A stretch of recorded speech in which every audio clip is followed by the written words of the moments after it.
All right, that's our first show. What do you want to talk about? You want to talk about the state of liberalism. All right, say, state of liberalism. Let's just make a disclaimer here. We're long-time liberals. Actual liberals. Yeah, real. In the traditional sense that actually meant something. Yeah. What's happening today is we have the definitions are all askew. Nobody knows what anything means anymore. People don't know what the basic terms. For example, if you see a criticism of neoliberalism, which is what most major, liberal philosophers do, they criticize neoliberalism. To most average people who identify themselves as liberal, they would listen to a criticism of neoliberalism and think, oh, that guy must be a conservative. No. They take the term and they don't recognize the context of the term because nobody studies economics anymore. Because if somebody did, they might come up with a viable economic alternative to neoliberal capitalism, which is neither liberal nor capitalism, but somehow combining the three terms, you get some bizarre alchemy of that means none of the above, sounds nice, and appeals to a wide spectrum of people while really benefiting nobody except the super rich and owners of large corporations. Yeah, they've done a good job also at usurping the terms of freedom to use in of course, fascist, freedom free market and all this. One of the things that I've been thinking a lot about is that very smart people whom I respect that are out there, some of the stars of YouTube now, the political stars, people like Jordan Peterson, people like Alex Jones, a lot of people are hitching their wagon unconditionally to this idea of that the capitalism is like the air we breathe, and Well, it's not that they're hitching it, that it's the air we breathe. They're defending it in such a way that suggests that the only alternative is like Stalinist-style socialism, communism. True. If we don't have capitalism, then we're going to descend into a communist hellhole, and we're all going to be like China with social credit scores. And they bring up... I actually have asked some people I know who have traveled to China in the past, like, is it really what they say it is over there, or are they using that as like, well, we might have a police state over here, but at least we're not as bad as China? And nobody can really come up with a satisfactory answer because they all travel in very highly regimented groups. They aren't really allowed to see what it's like, and plus China's a huge country, so what it's like in one place is not what it's like in the other. But some of the reports coming out are, of course, terrifying. I mean, they're what you would see in any sort of dystopian, like Black Mirror, Twilight Zone scenario, where it's just like, yes, you do have a social credit score that follows you around the internet, and you cannot travel unless you behave yourself, basically. But I think that America sort of uses these reports to say to its citizens, well, it's not that bad. At least we're not China. All right.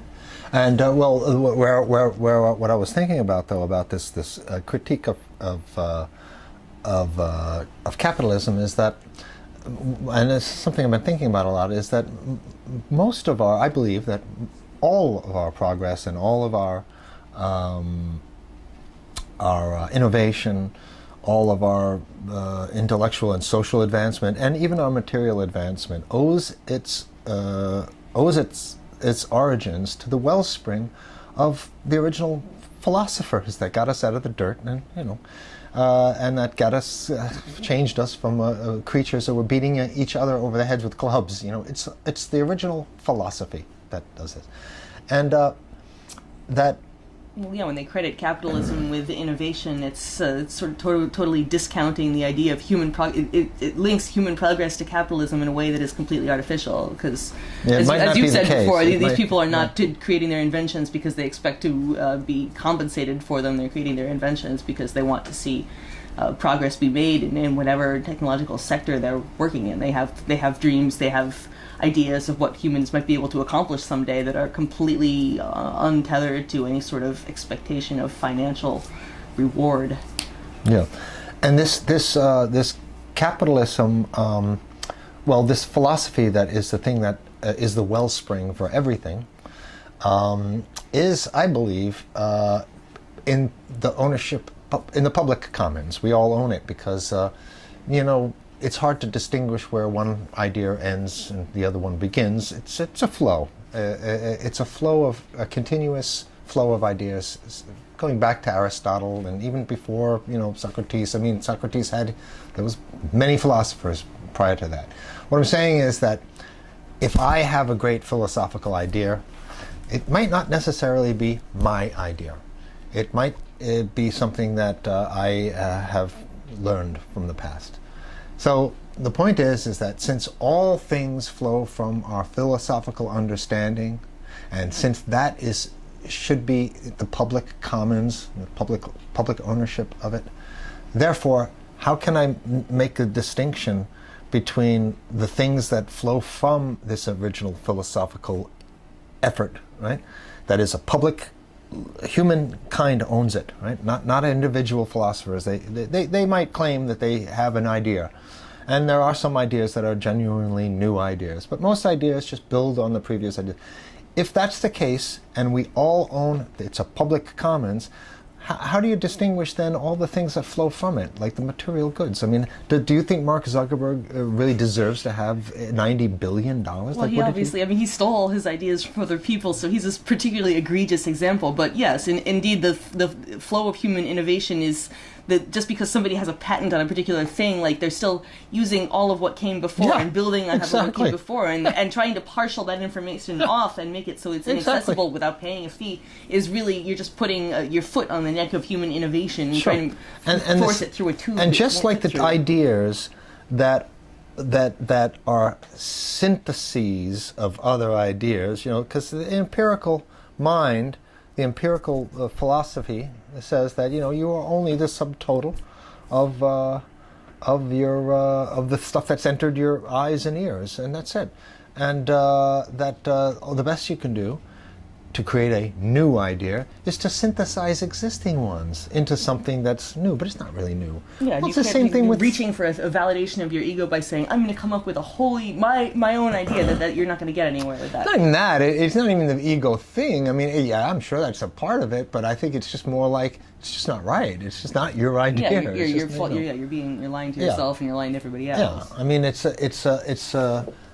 a flow. It's I hate to see universities and stuff have, like, they lock up, they have access to unlimited, like, scholarly journals and whatever, but only if you're attending that university and only during the period of time which you're paying tuition can you access, like, a JSTOR or whatever, which is why to see somebody like Aaron Schwartz, who was hounded basically to death by the government for unleashing JSTOR to anybody who wanted to access it is really, because all he wanted to do was free the knowledge that was in there, and that's it. That's the whole database of scholarly journals, and just wanting everybody to be able to access that is actually really a noble impulse and should be rewarded and not punished. Right. I would never create a scholarly work that wasn't in the public commons, honestly, at this point, because it's the same thing with a lot of artistic work. I mean, I consider myself to been the beneficiary of thousands of years of human innovation, human progress, human philosophical effort. I can't claim any of this, or I can claim just a very small part of it. But no, Bill Gates never invented the operating system. Mark Zuckerberg never invented the social network. They just integrated existing things, and now. So this idea that it's cut and dry and that it's got to be either this socialism or nothing in the world is cut and dry. It's a hybrid. We have a hybrid society, and there's hybrid needs. So that's what were we talking about before that? Well, originally we were talking about how liberalism and doesn't mean what it used to, and the using of terms and what they co-opting words to make it sound better than it is, and yeah. Well, I mean, before we both spoke at Left Forum recently on the subject of basically this similar subject, and I did an informal survey of a number of my friends who are liberals, and I found it very interesting that the vast majority of them, I would say pretty much everybody, no longer wanted to identify with the term liberal, even though their views hadn't changed, and they still they held liberal views, what were typically considered liberal views 10 years ago. Tell me about how that. I'm going to get some Patron here. Okay. Yeah, they didn't want to be associated with the term liberal. They felt kind of bad about maybe not wanting to be associated, but then for their own reasons, these were all conducted independently of one another. They didn't want to be called liberals so much with that word. Like I said, their views hadn't changed, but they. But that's strange, though, because most young people very definitely self-identify as liberal. Yeah, like I said, their views hadn't changed. They said that, well, yeah, I would typically consider that I'm a liberal, but I don't like that term anymore because of what it's been associated with. I mean, some people didn't come out and say that, but that was the general sort of consensus, which I was surprised because I sort of had an inkling that some people might think that, but I didn't think so many. Huh. Well, I'm a liberal. I'll be that way till the day I die, and I'm on the left. And I'm not necessarily going to say I'm a Democrat to the no, that's disgusting. But I'm definitely liberal, and liberal has a real meaning. And the social justice warriors are destroying it right now. It's important that we don't let them have the word, because that's what it is. That they've hijacked the term, and they're staking their claim to it, and they're shouting the rest of us down, even though they're a very tiny, very vocal, and very irritating minority. And people are just letting them have it. People are going this walk away campaign, which is entirely engineered by some Heritage Foundation schmuck or other. Oh, is that what it is? I don't know. But I mean, theorizing, the guy is way too Heritage is getting back way in too the game. smooth for to be authentic. I don't believe him for a second. But it's people are falling for this because liberalism has been made so toxic, and it's just so tempting to say, well, I don't want to be a part of this. Well. But you're letting them win then, because you still hold liberal views, traditional, classical liberal views. Don't let them have the word. Don't cede that territory for them, because you're letting everybody else shift the Overton window to so far to the right. It's going to be impossible. And also be careful. What'd you say about window? Overton window. What's the Overton window? So the window of what discourse is considered acceptable in a society. Like, politically speaking, usually. No, I don't know that one. And I'm pretty good at these things, so I'm surprised. Let's put it this way. There's a lot at stake in steering a society in one direction or another. And I think the ruling class realized that they could no longer sell their militaristic agenda with the, traditional conservative white faces, right? So they needed to mix it up, and they needed to get this growing section, actually this plurality, this majority, which are liberals. Most people nowadays identify themselves as liberal. And so the ruling power structures realized in the 1970s that there was all of these, other types of people that were not white males, these other people, these black people, these gay people, these women, and unfortunately we had to give them rights. That was pretty much their feeling about how the colonial authorities used to do it when the British Empire took over a place. You delegate some power to the people who live in the country, who look like the people who live in the country, but you give them just a little bit of power, and the people in the country feel like they're being represented. So that's why Don Lemon, Rachel Maddow. Yeah. So what it is you get people who have the visual appearance of diversity. And the Don Lemon, he's black and gay, he fulfills two of them, of the archetypes that they're looking for to sell. Anna Navarro is another one of these pieces of shit that they dredge up because she's Hispanic, and they need to find a Hispanic person to push the same white male line. So what it is Don Lemon and Anderson Cooper and all the black, colored, gay, Hispanic, transgender faces that they use now are just the visual surfaces. Rachel Maddow weeping with joy when Donald Trump bombed Syria. I'm sorry, that's... But what happens when you get past the skin? There's a diversity or uniformity? It's all the same thing underneath. It's uniform, total... Cheering for the military-industrial complex. That's it. Find one person who is going against the military-industrial line. The CIA. So diversity, at least in the mainstream media, is a trick. It's a farce. It's a joke. It's just there to trick you into finding somebody that has an affinity of like you. Well, it's a gay person, so and a lot of left liberals will think, well, it's gay, so they can never lie. Gay people never lie, or something. This is how simplistic. Well, the whole point is that it gets in under your radar. They try to keep us so busy that we don't actually have time to do the research and to do the whatever, like due diligence and sort of educate ourselves on the issues, and hope that, oh, well, if it's this nice, friendly, like gay guy giving me the news, then he wouldn't lie to me. He looks like he's really, he knows what's up. Yeah, and then when CNN, Time Warner Inc., needs to, sort of cast doubt on the young black unarmed kid that the white cop just shot and killed, right? They dredge Don Lemon to get out there and remind you that, that kid, did have a history of shoplifting, so, maybe he had it coming to him. And they'll always get a Don Lemon to do that. And But the thing about it is that in the past, I used to call, everybody 10 years ago, if you heard of a black Republican, we all knew what a black Republican was. He's a turncoat, piece of shit, right? But it's gotten so bad now that you're not necessarily a slimy piece of shit if you're a black Republican, because the Democrats are so bad that it's actually credible for a black person to... Honestly, they're both just as bad as the other. And if you're going to call yourself anything like... A black Republican is no worse than a black Democrat. Yeah, but give me a break. Give me a break. A black Republican, give me a break. But, having said that, though, what is that?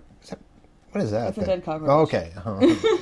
My cat's been busy. And there's flies. I wonder if the flies can be seen on film, because... Well, if they can, we'll just say there's a dead body here. We ripped out the throats of the ruling class, and one of them is lying right here, so we're doing a show over their corpse. Right. So we covered, what did we cover so far? We covered the hijacking of the term liberal and the preeminence of the word capitalism, but you didn't really go where you were going with that, which is like how it's being treated as the air we breathe in such a way that nobody talks about it. Right. I don't know if you wanted to go any further with that. I'll wrap up the capitalism bit, but I did want to get back to the liberal terminologies and stuff. But it is a hybrid world, and one solution does not fit all. And I can say for certain that the free market is a perfect system when you're in like a night... Actually in a free market and that's free true. Market. We don't have anything remotely approaching such. No free market here. Even then it could be improved. But even then it might not work, because let's put it this way.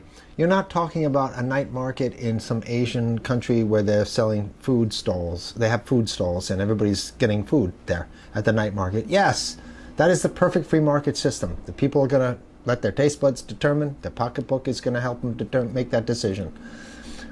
But you scale that up to 350 million people, and a handful of billionaires and oligarchs, and no, the system is not able to be even modeled to see if it would work, much less implemented to actually have the thing running smoothly. It's not going to happen. So, in the absence of this ideal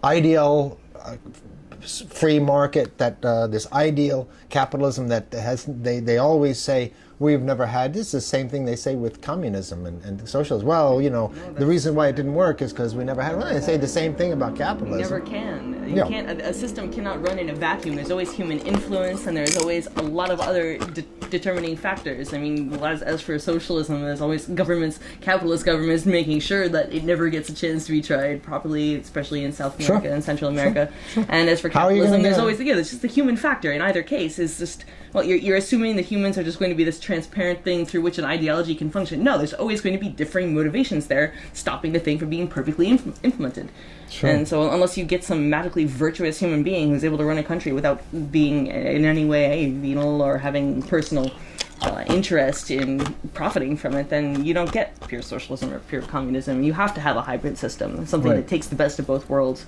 Say like socialized medicine or a rudimentary social safety net, and then combines sort of, at least in the consumer world, having people decide in the free market sense what is best, how much will we pay for a particular item, et cetera, et cetera. Yeah. So back to this idea that liberalism is in a state of crisis, which it truly is.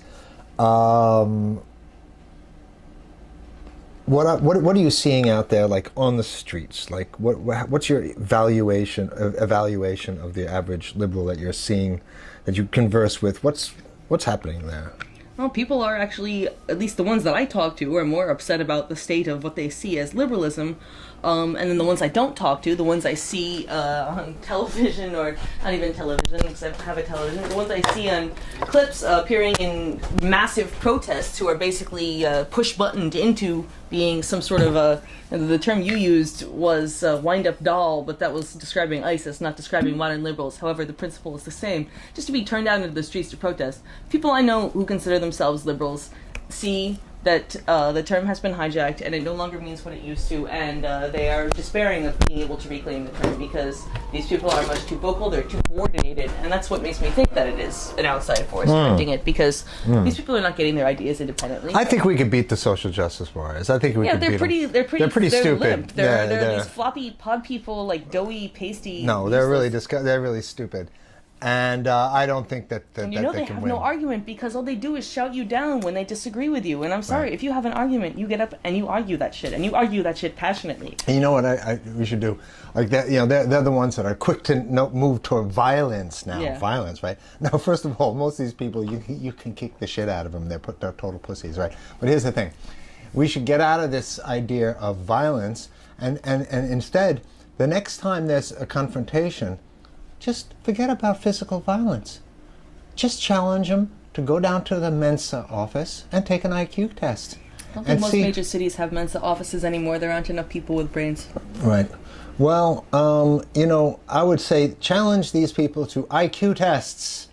And they smash you over the head with a bike. They'll want to They're not even going to be wanting to do that. I mean, they know enough not to compete on a... If you're resorting to violence, that means you don't have an argument. And that's the other thing, as far as like terms being flipped, it's like fascists are the ones who resort to violence. So just because you call yourself anti-fascist, if you're beating someone over the head with a bottle or a bike lock or your weapon of choice, you're still a fascist. I don't care what you call yourself. Like, you have no argument, and so you have to resort to your fists. The thing about it is, though, I didn't mind the idea of violence. Like, I was pro-violence when it was against, like, institutions, like government institutions. When you have no choice, when you can't address it on equal terms, then yes, you have to try something else. But if you are just on the street having a confrontation with somebody, and the best you can do is bash their skull in because you don't feel what it is that I think the ruling power structure was nervous that there was going to be violence against them, and so with the social justice warriors, it turns the violence away from institutional violence towards person to person. It also still has that pressure release valve in which they get their frustration out. They get their frustration out against the wrong people, but they don't know. The social justice warrior will never fight the real fight, going up into Washington and stuff. No, the social justice warrior is there to fight his neighbor, his brother, his next friend, his university professor, the people who are not the threats at all. The big Nazi threat, which is here's how. Guess how worried about American neo-Nazis I am. How much sleep do you think I lose over neo-Nazis? -3 hours. Yeah, I mean, they literally do not exist. Okay, New York Times, November 2014 article. The largest neo-Nazi, the National Socialist Front, right? Neo-Nazi organization, 400 members in 32 states.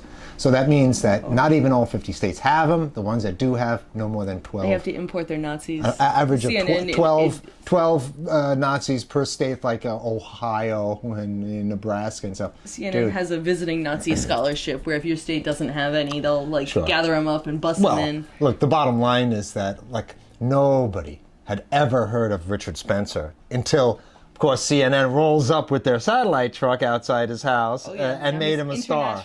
Celebrity. Made him a star. So if you're curious about why people like Richard Spencer have these massive platforms now, you can thank your rulers and their surrogates at CNN, and those are the ones who made Richard Spencer famous and stuff. If CNN ignored them, you would never know who Richard Spencer was. But you got Newsweek down there because they could sell fear. And don't forget the ADL, because they wouldn't exist without neo-Nazis, so they gotta perpetrate that shit. Oh, they're the worst. They gotta perpetrate that shit. No, the ADL is the worst. You always have, there will always be in East Asia, that's the worst kind of fear pushing. Yeah, the ADL and the Southern Poverty Law Center, but mostly the ADL. I mean, the Southern Poverty Law Center just wishes they were the ADL.